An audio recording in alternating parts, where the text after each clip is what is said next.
तो यहाँ पे आप देखिए मेल जो है क्या है, ये वही है, कॉमन है, फीमेल जो है क्या है, चेंज हो रही है। अच्छा अगर इधर हम देखेंगे, इस तरफ देखेंगे तो फीमेल सेम है लेकिन मेल जो है चेंज हो रहे हैं।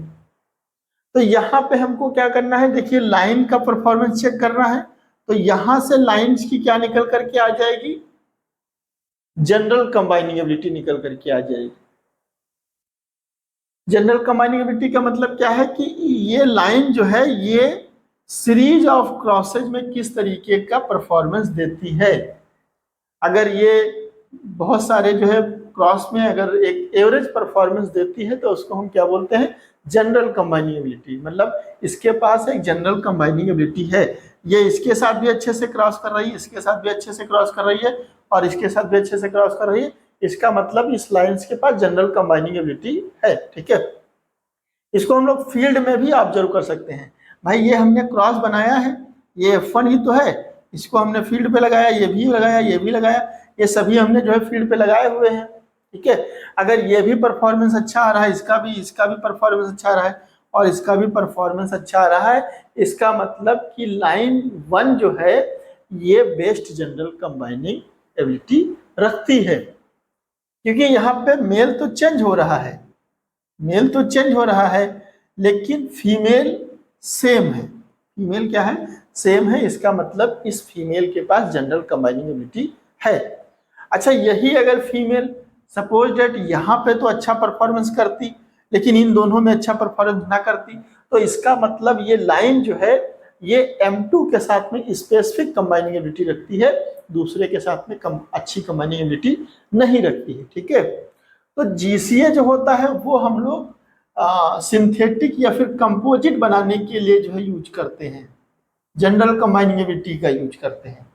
ठीक है, लेकिन स्पेसिफिक कंबाइनिंग एबिलिटी का हम लोग जो है hybrid, specially single cross hybrid जो होता है वो जो है सबसे ज्यादा एक्सप्लॉइटेशन करता है हेटेरोसिस का। ठीक है, तो हम लोग जो स्पेसिफिक कंबाइनिंग एबिलिटी है SCA है, इसको हम लोग हाइब्रिड बनाने के लिए यूज करते हैं और जनरल कंबाइनिंग एबिलिटी का हम लोग यूज जो है सिंथेटिक या फिर कंपोजिट वैरायटी बनाने के लिए यूज करते हैं। ठीक है, तो यहाँ पे अगर ये स्पेसिफिक कंबाइनिंग एबिलिटी रखती है तो ये इसका SCA इफेक्ट हो जाएगा।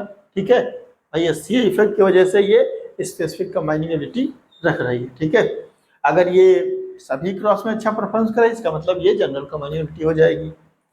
अच्छा अब इसी तरीके से लाइन 2 के लिए भी यही चीजें होंगी। ठीक है, इसी तरीके से लाइन 2 के लिए भी होंगी कि अगर ये पर्टिकुलर एक स्पेसिफिक जो है मेल से अच्छे से क्रॉस कर रही है तो वो इसकी स्पेसिफिक कंबाइनिंग एबिलिटी हो जाएगी, अगर सभी मेल से अच्छे से कंबाइन कर रही है तो ये इसकी जनरल कंबाइनिंग एबिलिटी हो जाएगी। ठीक है, अच्छा वेरिएंस कैसे निकालेंगे, जैसे इस SCA वेरिएंस है SCA इफेक्ट और GCA वेरिएंस है GCA इफेक्ट। तो इफेक्ट तो हम समझ गए, इफेक्ट का मतलब क्या है कि भाई ये जो इसकी यील्डिंग कैपेसिटी आ रही है, जो इसका अलग अलग कैरेक्टर्स के लिए जो परफॉर्मेंस आ रही है उसी की मीन वैल्यू जो निकाल करके हम देखते हैं तो वो क्या होता है, इसका इफेक्ट होता है।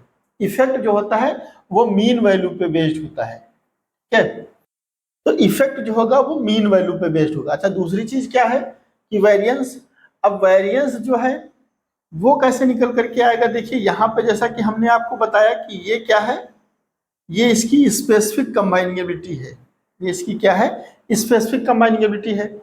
लाइन 2 की भी कुछ स्पेसिफिक कंबाइनिंग एबिलिटी होगी, लाइन 3 की भी कुछ स्पेसिफिक कंबाइनिंग एबिलिटी होगी, इस जो है पेरेंट से मेल पेरेंट से अच्छे से कंबाइन कर रही। तो इन सभी का जो स्पेसिफिक कंबाइनिंग एबिलिटी है उनमें क्या डिफरेंसेज आ रहा है, इसमें क्या डिफरेंसेज आ रहा है, तो उसको हम SCA वेरिएंस कह देंगे। अच्छा जनरल कंबाइनिंग एबिलिटी मान लीजिए सपोज दैट ये जो है L1 जनरल कंबाइनिंग एबिलिटी रखती है, सभी से अच्छे से क्रॉस कर रही है, L3 भी जनरल कंबाइनिंग एबिलिटी रख रही है। अब इन दोनों के बीच में जो GCA है उसमें क्या डिफरेंस आ रहा है, तो इसको हम क्या बोलेंगे, जनरल कंबाइनिंग एबिलिटी वेरिएंस। ठीक है, तो वेरिएंस इस तरीके से निकालेंगे क्या डिफरेंस जो है इसमें आ रहा है, तो उस तरीके से वेरिएंस हो जाएगा।